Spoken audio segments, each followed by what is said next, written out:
पता नहीं हमारे बच्चे की लाश भी उनके अब कहना बहुत आसान है, उनको ये अंदाजा नहीं है कि एक माँ का दर्द फिर एक भगवान तक पहुँचता है। सीमा हैदर का पाकिस्तानी आर्मी के ड्रेस में फोटो वायरल हो रहा है। उसको ईडीआई प्रशासन उठा के ले गया है, तो पूरा बढ़िया से एकदम धांसले है ले जाके। अब बड़े बड़े न्यूज चैनलों पे चलने लगा है कि भैया वो है पाकिस्तानी आर्मी। सीमा का पहला पति है गुलाम हैदर से 10 जून को आपका उसका सामना होगा। डर लग रहा है, घबराहट हो रही है, या आपको लग रहा है कि नहीं मैं सीमा को किसी को भी छीनने नहीं दूंगा? मुझे किस चीज़ का डर लगेगा? जब वो तलाकशुदा तलाक देकर सीमा को छोड़कर जब पाकिस्तान वहाँ चला गया था सऊदी अरब, तो मुझे क्यों डर लगेगा? जब मेरी पत्नी है सीमा है, मेरे बच्चे हैं और बच्चों को भी मैंने अपनाया है और सीमा को अपनाया, गोद लिया है मैंने बच्चों को। जी, मैं क्यों डरूंगा उससे? जहाँ होगी वहीं होगा ना, बच्चों की भी खुशी देखी जाएगी ना। हैदर के पास है ही क्या?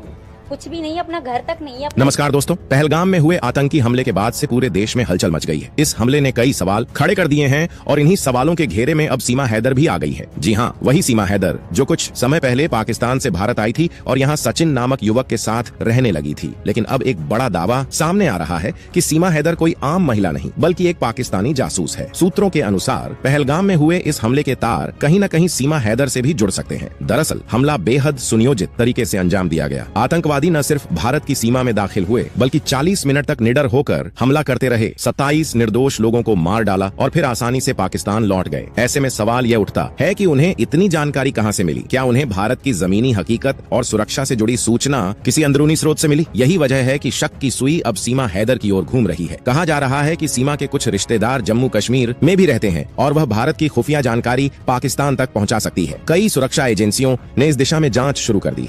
क्या कहेंगे, सीमा हैदर को भेज दिया जाए पाकिस्तान? उसको जूते निकाल के मारना चाहिए, उसके बाद उसको भेजना चाहिए। अच्छा, एक वकील साहब हैं एपी सिंह, वो कह रहे हैं कि नहीं जाएगी सीमा हैदर पाकिस्तान। अब मुझे तो कहीं ना कहीं लगता है कि वकील साहब भी मिले हुए हैं, इसलिए वकील साहब इस तरीके का बात बोल रहे हैं। भाई और बहनों, आज की जबरदस्त न्यू अपडेट। मोमिन मलिक साहब जो गुलाम हैदर का वकील है भारत में, उसने अभी अभी ये खबर दी है कि 4 बच्चे जो हैं सीमा सचिन के पास महफूज नहीं है।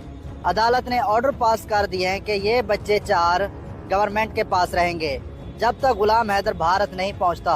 हमले के बाद सीमा हैदर बुरी तरह घबरा गई थीं। वह उत्तर प्रदेश के मुख्यमंत्री योगी आदित्यनाथ और प्रधानमंत्री नरेंद्र मोदी से लगातार गुहार लगा रही थीं कि उन्हें भारत में रहने दिया जाए। उन्होंने खुद को भारत की बहू बताया और कहा कि वह अब पाकिस्तान नहीं लौटना चाहती। लेकिन इसी बीच एक बड़ा मोड़ आया। एक नामी वकील ने दावा किया कि सीमा हैदर वास्तव में एक पाकिस्तानी जासूस है। उन्होंने कहा कि उनके पास इस बात के पूरे सबूत हैं कि सीमा भारत में जासूसी करने के इरादे से आई थी। इस बयान के बाद लोगों का गुस्सा फूट पड़ा और जगह जगह विरोध प्रदर्शन शुरू हो गए। लोगों का कहना है कि जब दूसरे पाकिस्तानी नागरिकों को वापस भेजा गया है तो सीमा हैदर को क्यों नहीं भेजा जा रहा? प्रदर्शनकारियों ने मांग की है कि न सिर्फ सीमा को गिरफ्तार किया जाए बल्कि उनके वकील एपी सिंह को भी हिरासत में लिया जाए, जो लगातार उनका बचाव कर रहे हैं। प्रदर्शन बढ़ते देख यूपी सरकार हरकत में आई। उत्तर प्रदेश पुलिस ने सीमा हैदर, उनके साथी सचिन और उनके वकील एपी सिंह तीनों को हिरासत में ले लिया है। सूत्रों के अनुसार इन तीनों के खिलाफ कई थानों में FIR दर्ज की गई थी, जिसके आधार पर यह कार्रवाई हुई। अब पुलिस इनसे पूछताछ कर रही है और यह जानने की कोशिश कर रही है कि सीमा पर लगाए गए आरोप सही हैं या नहीं। जांच चल रही है और सच सामने आना अभी बाकी है। लेकिन इसी बीच एक और भावनात्मक मोड़ देखने को मिला जब सीमा हैदर की बहन रीमा हैदर का एक वीडियो सामने आया। यह वीडियो सीमा के पूर्व पाकिस्तानी पति गुलाम हैदर ने अपने YouTube चैनल पर साझा किया है। वीडियो में रीमा हैदर रोते हुए सीमा से अपील कर रही है कि वह भारत छोड़कर पाकिस्तान वापस आ जाए। वह कहती है कि हालात बहुत खराब हो चुके हैं और सीमा के बच्चों की सुरक्षा खतरे में है। रीमा का कहना है, सीमा तुमने कभी तो अपने परिवार से प्यार किया होगा, अब हालात ठीक नहीं है। जब भारत तुम्हें भेजना चाहता है तो तुम वापस क्यों नहीं आना चाहती? तुम्हारे बच्चे वहाँ सुरक्षित नहीं हैं। रीमा ने यह भी कहा कि गुलाम हैदर जो सीमा के पहले पति हैं उन्हें माफ कर देंगे। तुम वापस आओ, कोई तुम्हें कुछ नहीं कहेगा। अपने बच्चों के बारे में सोचो। रीमा वीडियो में बार बार अपील करती नजर आई। वीडियो में रीमा आगे कहती हैं, हम मोदी जी और योगी जी से गुजारिश करते हैं कि हमारी मदद करें। जब वहाँ वीजा वालों को वापस भेजा जा सकता है तो सीमा को क्यों नहीं? वो 4 बच्चों को गैर कानूनी तरीके से लेकर भारत आई है, उसका तलाक नहीं हुआ है, वह झूठ बोल रही है। कृपया हमारी मदद करें, हम बहुत बेबस हैं। इस भावनात्मक अपील ने पूरे घटनाक्रम को एक नया मोड़ दे दिया है। एक तरफ देश की सुरक्षा और जासूसी का गंभीर मुद्दा है तो दूसरी ओर एक महिला की पारिवारिक और व्यक्तिगत कहानी है जिसमें मासूम बच्चे भी शामिल हैं। अब सवाल यह उठता है कि क्या सीमा हैदर वाकई पाकिस्तानी एजेंडा लेकर भारत आई हैं या यह सब एक गलत फहमी का नतीजा है? क्या यह प्रेम कहानी देश की सुरक्षा के लिए खतरा बन चुकी है या फिर किसी महिला की जिंदगी सियासत और शक के जाल में फंसी है? इन सभी सवालों का जवाब अब चल रही जांच से ही मिलेगा। लेकिन जब तक सच्चाई सामने नहीं आ जाती तब तक देश में बहस और आशंकाएं बनी रहेंगी। रहेंगी। देश की सुरक्षा सर्वोपरि है